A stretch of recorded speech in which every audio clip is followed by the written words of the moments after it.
তাৎক্ষণিক তাদের গ্রেফতারের জন্য আইন শৃঙ্খলা বাহিনীর একাধিক টিম সাভার, হেমায়েতপুর, আগারগাঁও, নরসিংদীতে অভিযান পরিচালনা করে। ধারাবাহিক অভিযানের অংশ হিসেবে ডিএমপির একটি টিম ময়মনসিংহের হালুয়াঘাটের সীমান্তবর্তী এলাকা পর্যন্ত নেন। এই ঘটনার সাথে জড়িতদের আইনের আওতায় নিয়ে আসার জন্য আমরা যথাসাধ্য চেষ্টা করছি। ইতিমধ্যে সংশ্লিষ্ট মামলাটি নিবিড় তদন্তের জন্য ঢাকা মহানগর গোয়েন্দা পুলিশের নিকট হস্তান্তর করা হয়েছে। তদন্তকালীন এ যাবৎ এ ঘটনা সংগঠনে পরিকল্পনায় অংশগ্রহণ, ঘটনায় ব্যবহৃত অস্ত্রগুলি লুকানোর সাথে জড়িত, ঘটনার মূল 2 হোতাকে পলায়নে সহায়তাকারী সহ মোট 11 জনকে আমরা গ্রেফতার করতে সক্ষম হয়েছি।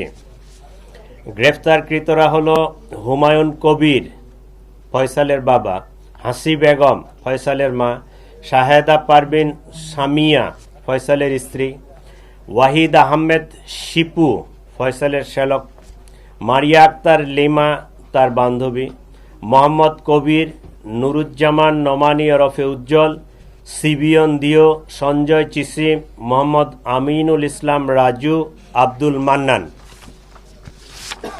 এই 11 জনকে আমরা গ্রেফতার করেছি। তদন্তে প্রাপ্ত তথ্য, বিভিন্ন গোয়েন্দা সংস্থার প্রতিবেদন, গ্রেফতারকৃতদের দেওয়া জবানবন্দি পর্যালোচনা করলে দেখা যায় ফয়সাল ও আলমগীর ঘটনার পরপরই ঢাকা হতে সিএনজি করে আমিন বাজারে যায়। পরবর্তীতে তারা মানিকগঞ্জের কালামপুর যায়। সেখান থেকে পূর্ব পরিকল্পনা অনুযায়ী একটি প্রাইভেট কারে করে ময়মনসিংহের হালুয়াঘাটে পৌঁছে। ঘটনাটি তাদের পূর্ব পরিকল্পিত ছিল। এই জন্য আসামিদেরকে চিহ্নিত করার পূর্বেই তারা সীমান্ত পাড়ি দিতে সক্ষম হয়। হালুয়াঘাটের পূর্বে মুন ফিলিং স্টেশনে জনৈক ফিলিপ এবং সঞ্জয় তাদেরকে গ্রহণ করার জন্য অপেক্ষা করতে থাকে।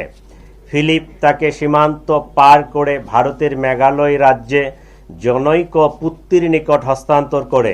পুত্তি এক ট্যাক্সি ড্রাইভার স্বামীর কাছে তাদেরকে হস্তান্তর করে। স্বামী মেঘালয় রাজ্যের তুরা নামক একটি শহর আছে, সেই শহরে তাদেরকে পৌঁছে দেয়।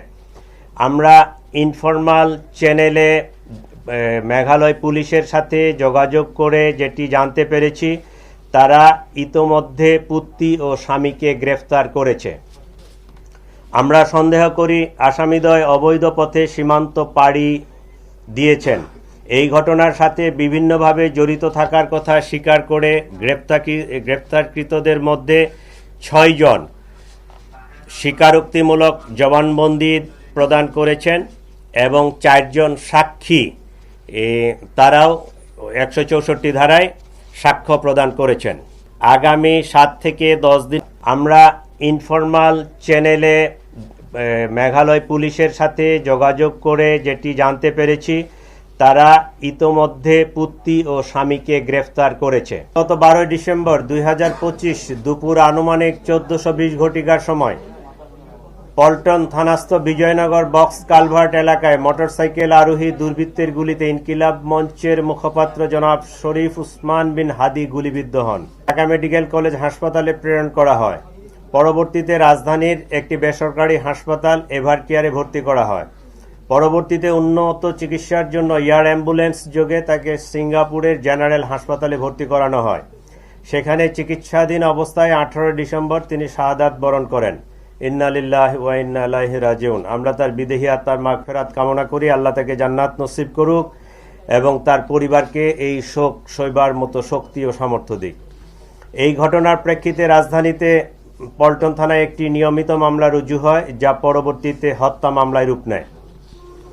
প্রিয় সাংবাদিক ভাই ও বোনেরা, ঘটনার মূল 2 হোতাকে পলায়নে সহায়তাকারী সহ মোট 11 জনকে আমরা গ্রেফতার করতে সক্ষম হয়েছি। আগামী 7 থেকে 10 দিনের মধ্যে আমরা চার্জশিট প্রদান করতে সক্ষম হব ইনশাআল্লাহ।